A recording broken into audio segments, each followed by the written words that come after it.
नमस्कार दोस्तों, union public classes में आपका स्वागत है एक नई जानकारी के साथ। आज हम देखेंगे पेंशन स्कीम। देश में कितनी चल रही है सरकारी पेंशन स्कीम, आपके लिए कौन सी होगी बेहतर। गवर्नमेंट पेंशन स्कीम सरकार बुढ़ापे को वित्तीय रूप से सुरक्षित और चिंता मुक्त बनाए रखने के लिए कई पेंशन स्कीम चला रही है। आइए जानते हैं उन स्कीम के बारे में जो 60 साल की उम्र पूरे होने पर रेगुलर इनकम बनाए रखने में मददगार साबित होती है। Government pension scheme in India बुढ़ापे में आर्थिक स्थिरता और स्वतंत्रता सुनिश्चित करने के लिए वक्त पर रिटायरमेंट की प्लानिंग बहुत ज़रूरी है। इसके लिए सरकार कई सेविंग स्कीम चला रही है जो रिटायरमेंट के बाद फाइनेंशियल सिक्योरिटी और मानसिक शांति देगी। ये योजनाएं रेगुलर रिटर्न, टैक्स बेनिफिट और फाइनेंशियल सिक्योरिटी देती है जो विभिन्न इनकम लेवल और रिस्क प्रेफरेंसेस को पूरा करती है। इन योजनाओं के जरिए रिटायरमेंट लोग अपनी जीवन शैली और स्वास्थ्य से जुड़ी जरूरतों के लिए संतुलित वित्तीय योजना बना सकते हैं। आइए जाने वो प्रमुख सरकारी स्कीम के बारे में जो बुढ़ापे में रेगुलर इनकम बनाने में मददगार साबित हो सकती है। पहला है EPF, employ provident fund. EPF scheme नौकरी पेशा लोगों यानी सैलरीड एम्प्लॉय के लिए एक रिटायरमेंट सेविंग स्कीम है। इसमें नौकरी के दौरान एम्प्लॉय को अपनी बेसिक सैलरी का 12% हिस्सा कंट्रीब्यूट करना होता है और इतनी ही रकम एम्प्लॉयर की ओर से भी जमा की जाती है। फिलहाल ईपीएफ अकाउंट में जमा पर ब्याज दर 8.25% है। यह फंड एम्प्लॉय के 58 साल की उम्र पूरी कर लेने में मैच्योर होता है, जो उसे ईपीएफ में जमा रकम पर हर साल मिले ब्याज और लमसम अमाउंट के रूप में मिलता है। इमरजेंसी जैसी स्थिति में एम्प्लॉय ईपीएफ खाते से कुल जमा का कुछ हिस्सा निकाल भी सकता है। ईपीएफ खाते में जमा रकम इनकम टैक्स की धारा 80C के तहत टैक्स डिडक्शन के लिए योग्य है। तो पहला हमने देख लिया ईपीएफ। दूसरा है एनपीएस, नेशनल पेंशन स्कीम, जो कि ओल्ड पेंशन स्कीम खत्म होने के बाद आया।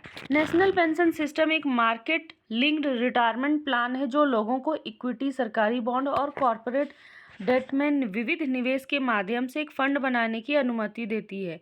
बाजार के प्रदर्शन के आधार पर रिटर्न अलग अलग होता है। सब्सक्राइबर धारा 80C के तहत 1.5 लाख रुपए तक और धारा 80CCD 1B के तहत एक्स्ट्रा 50,000 रुपये तक का टैक्स लाभ हासिल कर सकते हैं। ये दूसरा था हमारा। तीसरा है इसी में प्रधानमंत्री वय वंदना योजना यानी कि PMVVY 60 साल या उससे अधिक आयु के वरिष्ठ नागरिकों के लिए बनाई गई एक पेंशन स्कीम है। यह 10 सालों के लिए 7.4% की गारंटीड रिटर्न प्रदान करती है, जो बाजार में उतार चढ़ाव के खिलाफ फाइनेंशियल सिक्योरिटी प्रदान करता है। अधिकतम निवेश की अनुमति प्रति व्यक्ति 15 लाख रुपए है। यह योजना निवेश की राशि के आधार पर एक निश्चित मासिक, त्रैमासिक यानी कि हर एक 3 महीने या वार्षिक पेंशन प्रदान करती है। मैच्योरिटी पर मूलधन निवेशक को वापस कर दिया जाता है। पॉलिसी अवधि के दौरान निवेशक की मृत्यु होने की स्थिति में परचेज प्राइस का भुगतान नॉमिनी को किया जाता है। इस योजना के जरिए वरिष्ठ नागरिक को आय का एक वैकल्पिक जरिया मिलता है। यह योजना जीवन बीमा निगम यानी LIC द्वारा मैनेज की जाती है। आइए देख लेते हैं अगला है सीनियर सिटीजन सेविंग स्कीम यानी SCSS। ठीक है, यह 60 साल या उससे अधिक आयु के वरिष्ठ नागरिकों के लिए सबसे अधिक ब्याज देने वाली योजनाओं में से एक है। फिलहाल इसका ब्याज दर 8.2 है, जो इसे जोखिम न लेने वाले निवेशकों के लिए एक आकर्षक विकल्प बनाती है। इसमें अधिकतम निवेश सीमा 30 लाख है, जिसकी अवधि 5 वर्ष है, जिसे अतिरिक्त 3 सालों तक बढ़ाया जा सकता है। ब्याज का भुगतान तिमाही आधार पर किया जाता है, जिससे रेगुलर इनकम सुनिश्चित होती है। SCSS में निवेश धारा 80C के तहत टैक्स डिडक्शन के लिए योग्य है, हालांकि इसमें मिला ब्याज टैक्स के दायरे में आता है। अगला है PPF। ये एक बहुत अच्छा फंड है।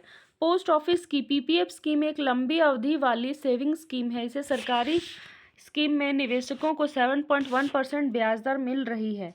इसमें 15 साल की लॉक इन पीरियड है, जिसे 5-5 साल के लिए एक्सटेंड किया जा सकता है। यानी कि मान लीजिए कि आपने ये लिया और 15 साल का लॉक इन पीरियड ख़त्म हो गया, उसके बाद से आप इसे फिर 5 साल बढ़ा सकते हैं, फिर 5 साल बढ़ा सकते हैं। इसमें मिनिमम निवेश 500 रुपये है, जबकि अधिकतम 1.5 लाख रुपये है। पीपीएफ को EEE क्लास एंगेजमेंट का दर्जा प्राप्त है, जिसका अर्थ है कि निवेश रकम, मिले ब्याज और मैच्योरिटी रकम तीनों पर कोई टैक्स नहीं देना पड़ता है। यानी ये बहुत बेहतर है। 5 साल के बाद आंशिक निकासी और डेट की अनुमति है। 5 साल के बाद क्या है? आंशिक, यानी कुछ पैसा आप निकाल सकते हैं और कर्ज भी इससे ले सकते हैं। पीपीएफ कम जोखिम वाले टैक्स एफिशिएंट ग्रोथ की तलाश करने वाले लोगों के लिए उपयुक्त है। इसकी लंबी अवधि और टैक्स बेनिफिट इसे रिटायरमेंट प्लान और फंड जुटाने के लिए एक विश्वसनीय निवेश विकल्प बनाते हैं। अगला है अटल पेंशन योजना।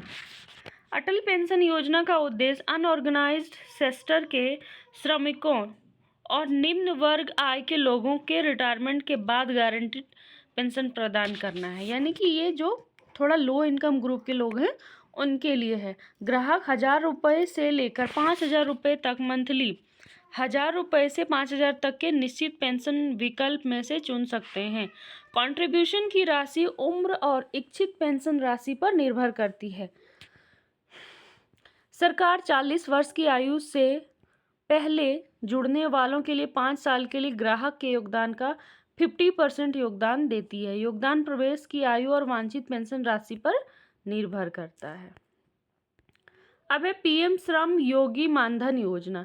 पीएम श्रम योगी मानधन योजना केंद्र सरकार द्वारा शुरू की गई एक महत्वपूर्ण योजना है, जिसका उद्देश्य असंगठित क्षेत्रों में काम करने वाले श्रमिकों और कमजोर आय वर्ग को आर्थिक सहायता प्रदान करती है, यानी कि जिनका कुछ फिक्स इनकम नहीं है। यह योजना उन श्रमिकों को लाभ प्रदान करती है जो असंगठित क्षेत्रों में काम करते हैं, यानी कि कोई अनऑर्गेनाइज्ड सेक्टर में लेबर, ऐसे क्लास। उनकी मासिक आय 15,000 रुपये से कम होती है। 18 से 40 साल की उम्र वाले लोग इस योजना को सब्सक्राइब कर सकते हैं।